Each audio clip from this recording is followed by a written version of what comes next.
If you're feeling unmotivated right now, it's not because you're lazy, it's because you're waiting for motivation to save you and it's never coming. I've made over $115 million online and I didn't feel ready for most of it. So what I'm about to show you is how to break out of the rut you're stuck in without relying on willpower, morning routines, or watching another fake motivational video. Let's get into it. So first things first is you don't need motivation, you need momentum. There were two specific times in my life where I had zero motivation, but I did the work anyway. So the first time was when I started doing door-to-door sales. I grew up, went to school, went to college, was playing Division I football. That didn't work out. And then I was doing door-to-door sales. Door-to-door sales, for anyone who hasn't done it, is the hardest thing to date I've ever done. It's actually harder than building the company that's done over 9 figures in sales like I've done. The reason it's so hard is because you're on the doorstep, you're by yourself, you have no friends, you have no one there to cheer you on. People are upset you're there. It's hot. You're sweating, it's miserable, but I was there because my purpose was, I have to do this, I have to learn sales, I have to make money to get my business off the ground.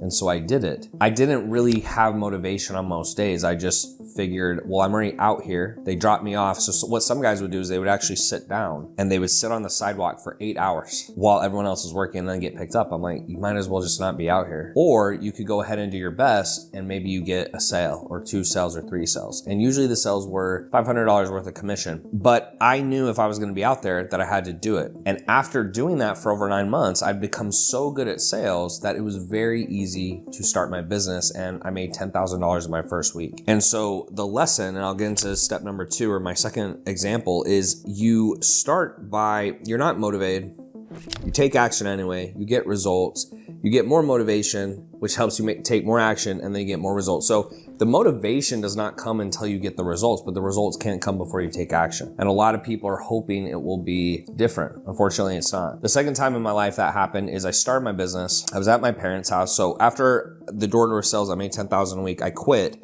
moved back home to my parents' house, and I started trying to build a business. And I didn't have tons of money outside of the money I just made. I was obviously very conservative, didn't want to lose it. And I started outreaching to people and having DMs, conversations. I would outreach to at least 100 people a day. I get a few people who would book a call and then a few of those would turn into sales. But I didn't want to message people. It's not like I enjoy it. I don't sit there and go, oh my gosh, I can't wait to message 100 people tomorrow. But I did it anyways. And so the lesson you guys can take is that motivation comes after you take action and get a result. So if you don't feel motivated in the beginning, that's okay. I think there's 2 ways to go through life. You can either ignore how you feel most of the time, or you can lean into it. I just have never seen anything good by really good come into my life by leaning into how I feel. There might be certain situations you could bring up that you're like, well, do you not care how you feel in this situation? But most of the time, I think it's irrelevant how you feel. It's just picking the right decision and then doing it anyways. And then in the long run, when you look back, that will end up being a good decision for you. So stop thinking about your emotions, take action, and then your feelings will follow. But none of this works if you keep dragging the old you around. You have to let the old version of you die. There's 3 things that make people successful. It's characteristics, skill set, and beliefs. And so growing up, I learned from my father and from excelling at sports and doing well at school, I had the characteristics and the beliefs. Like 100%. Like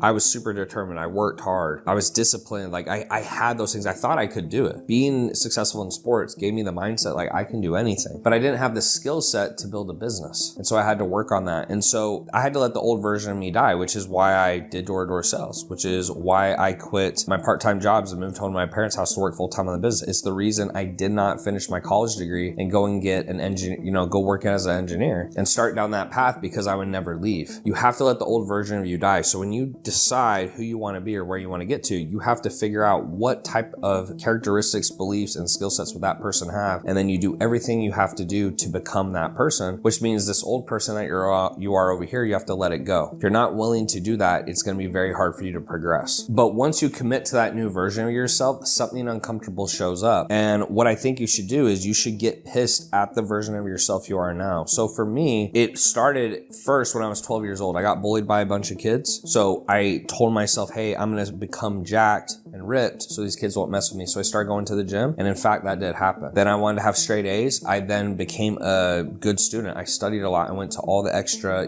they would do, what do you call them? Kind of like prep tests. Like you could go before the test, but they were very similar questions to the test. And so I'd go into that and I'd always get A's because of that. Then when I wanted to start a business, I, was upset that I couldn't figure it out. My first 2 years of business, I made $2,000. And I remember there's a guy, some of you guys might know him, Billy Jean, right?